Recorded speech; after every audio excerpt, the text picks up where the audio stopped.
wantoota nu barbaachisanii fi akkaataa itti hojjennu inshallah wajjin ilaalla. Wantoonni inni nu barbaachisan jirbiidha. Jirbii isa kamuu ta'ee kan isin fayyadu isin ilaaltanii agartanii, garuu immoo jirbiin kun xangaarraadhallee dafee immoo marfee keessallee namaaf gala. Marfeen isaa xiqqaa ta'uu qaba. Marfee isin barbaachisa. Achi boodaan maqasiidha. Achi boodaan callee isa kam akka hojjechuu barbaaddan ilaaltanii, abbaa gadaa hojjechuu barbaanneef callee diimaa fi adii gurraacha jechuudha. Diimaa, adii, gurraacha. Amma inshallah wajjin jalqabna. Akkaataa jalqaba callee kana namoonni hedduu na gaafataa turtanii tiktokii kiyyarraan illee ani callee tokko galchee guduunfee jira. Callee gurraattii tokko galchee guduunfee jira. Akkasiif mijaa'u, akkasiif sibilaa hin eeggannetti guduunfachuu dandeetta jechuudha. Amma callee gurraattii ishee afurii fudha. Callee gurraattii isii afurii, ta duraan wajjin 5 taati. Diimtuu isii afurii, diimtuus isii afurii 9. Adii isii 3 fudha. Callee adii isii 3 fudha. Isii 12 taati jechuu walii galatti. Yoo gadi fidnaa gara bakka guduunfinee ta'anitti makna habbaa 12 taati.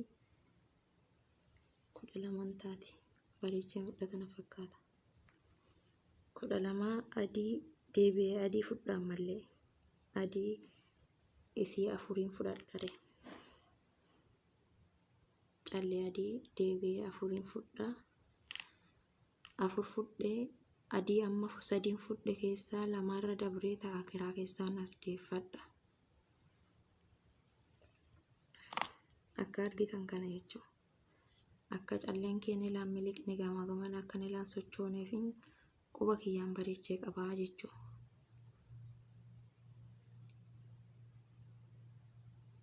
Amma callee diimtuu isii 3 fudha.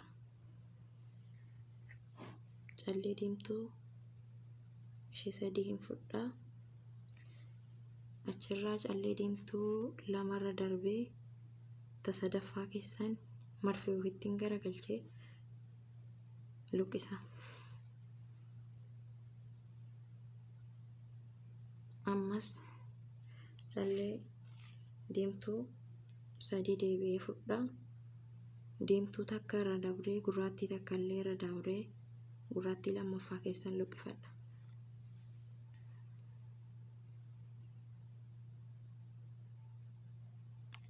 Duudhadhee ammoo baay'ee osoo hin duudhatinii duudhadheetiin qubaan qaba jechuudha. Akkana jalaan furan. Amma deebi'ee callee gurraattii isii 3 fudha. Baay'ee mul'atu na fakkaate. Callee gurraattii isii 3 fudha.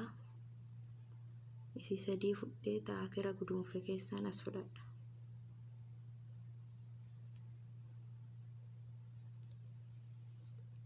Callee abbaa gadaa haaluma salphatti hojjechuuf jalqabee jira jechuudha.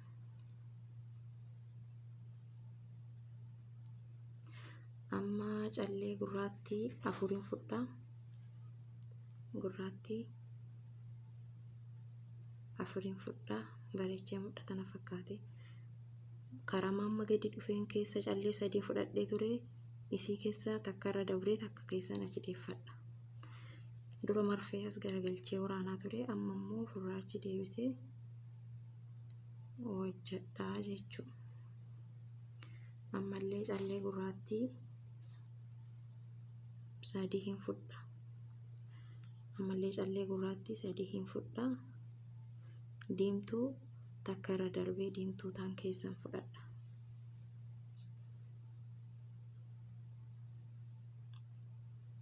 Amma callee diimtuu isii 3 hin fudha. Yeroo kamuyyuu garaa keessa callee 3 hin deema. Jalqaba isaa deebii isaatiin immoo deebii isaa gargalfata isaa jecha. Yeroo gargalfattu kamuyyuu callee 4 hin deebi'a. Ammallee callee 3 hin fudha. Diimtuu callee 3 hin fudha. Adii taguduu walakkaatti wal keessa fudhatamte sun hin herreegamu. Isii tanarra darbee isii tanallee irra darbee lammaffaa keessan fudhadha. Amma adiin fudhadha jechuudha. Adii ishee 2 fudhee diimtuu ishee 2 fudha. 4 fudhee jechuudha. Amma diimtuu reefuu fudhee garagale keessan as deebifadha. Amma dura reefuu asiin achi dhayaa ture, amma immoo as deebisa. Ofittiin as deebisa. Yoo akkas nama jalaa dhommoo ta'e akkanattiin sirreessadha. Baay'ee mul'ata na fakkaate. Akkasii hojiin kamuu namatti badheedhaa olaalan namatti ulfaatu malee hojjetanii jalqaban taanaan hin ulfaatu jechuudha. Kanaafuu aadaa keenya haa guddifnuu. Koottaa baraa callee namni baruu barbaadan koomentii naaf kaayaa. Koottaa maatii koollee naaf ta'a. Yuutuubii Hamziyaa Tuub jedhullee naaf guddisaa koottaa. Sabskiraayib godhaa. Callee akkaataa itti barumsa callee itti barattan yoo barbaadan ta'e keessaanis na dubbisuu dandeettu. Akkuma argitan kana callee abbaa gadaa wajjin eegallee jechuu. Kinoo 4 fudhee deebi'a. Caafii lamaan yeroo deebitu kamuyyuu callee 4 gargalfattaa jechuu.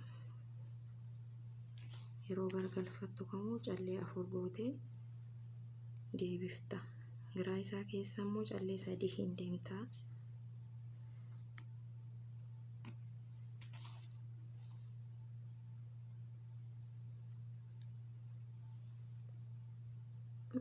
Sadii himti 4 godhe shuf.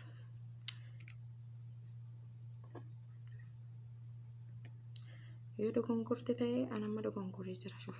Yoo dogongorte ta'e akkanumatti nuuf duuba deebifta callee takka irra dabarsee ifama.